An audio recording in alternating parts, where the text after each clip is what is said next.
Supplemental math videos from Circle Christian School. All right, here's your circle property cards. Will it go round in circles? Match the picture.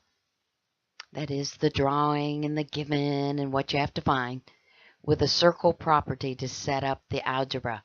Are we talking about angles? Are we talking about segment length? Are we talking about tangents? Are we talking about right triangles? You're going to have to match them up. All right, these are the ones that have parts of a circle. Tangent line rules. Tangent line is perpendicular to the radius. That's the big thing. The perpendicular. That you have this right angle. Right angles give us right triangles. The archiarchs. An archiarch happens off of a central angle. We're just talking about the measurement of the arc. The outside of the circle there, which goes with the same measure as the angle inside. We can add and subtract archiarchs. Inscribed angles, bunches and bunches of them. So you got to kind of, again, look, what are they looking for? Do we have some arcs? Do we have some central angles? That gives us half for the inscribed angle. Do we have an inscribed angle and some central angles and archiarchies? They're twice as much. Oops, I just saw the pictures not well there. I think you have it on your cards. But just in case, we did it again. And some more inscribed angles. These are the ones where we have an arc plus an arc divided by 2. Or we have half of an arc and another half of an arc. Match it up. That's the whole big thing. Match it up. More and more inscribed angles.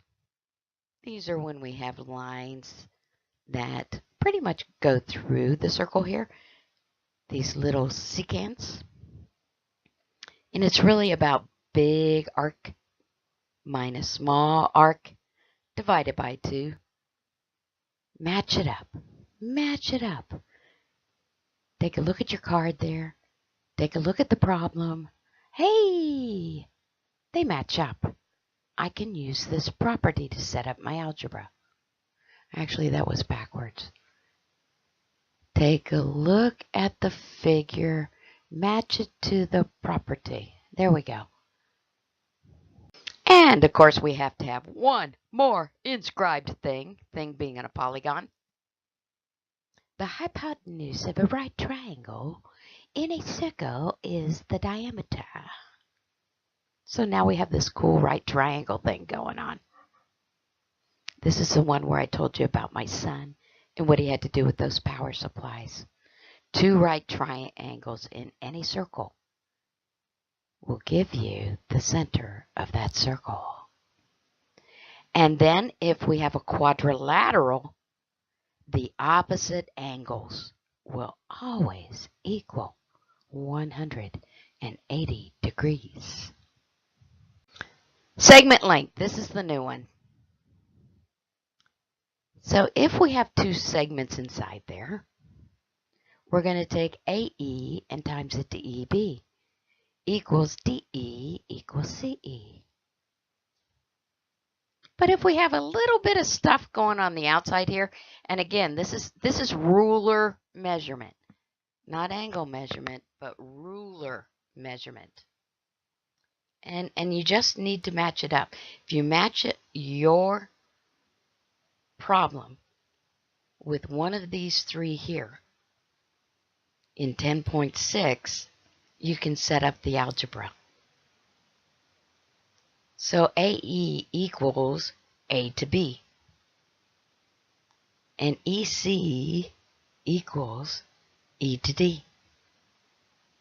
And if you got this kind of tangent line happening out here, which is EA, it's going to happen twice.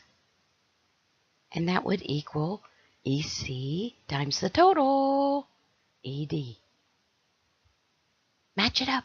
Match it up. So here's a couple of examples going on here. First one has to do with those little segments on the inside here. So I took the first segment and multiplied it together, and the second segment and multiplied it together. We had to do a little foiling. Still got to get x by itself. And you find x equals 2. Plug it back in, see if it makes a true statement. And you know you're good.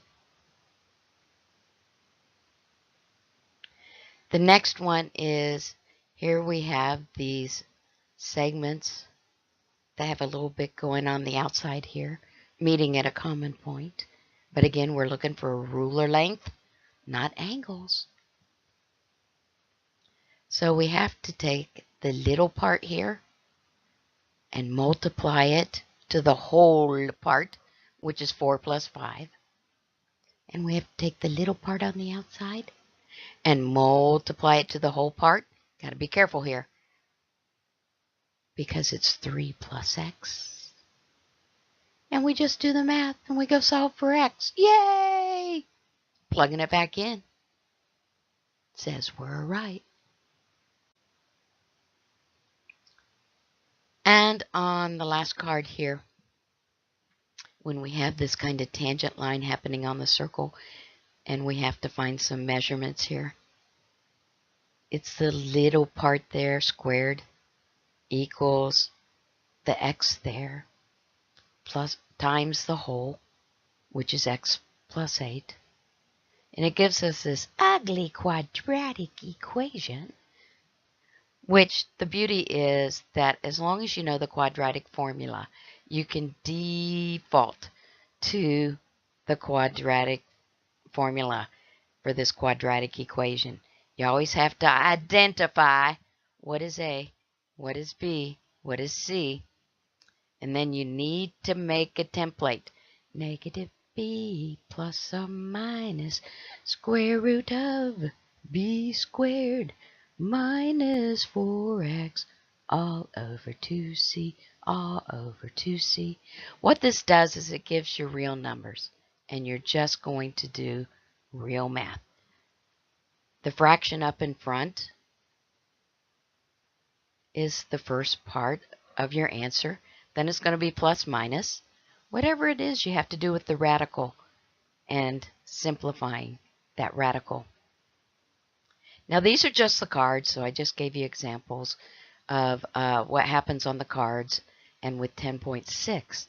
But for a better version of notes for 10.6, watch the video of segments in a circle.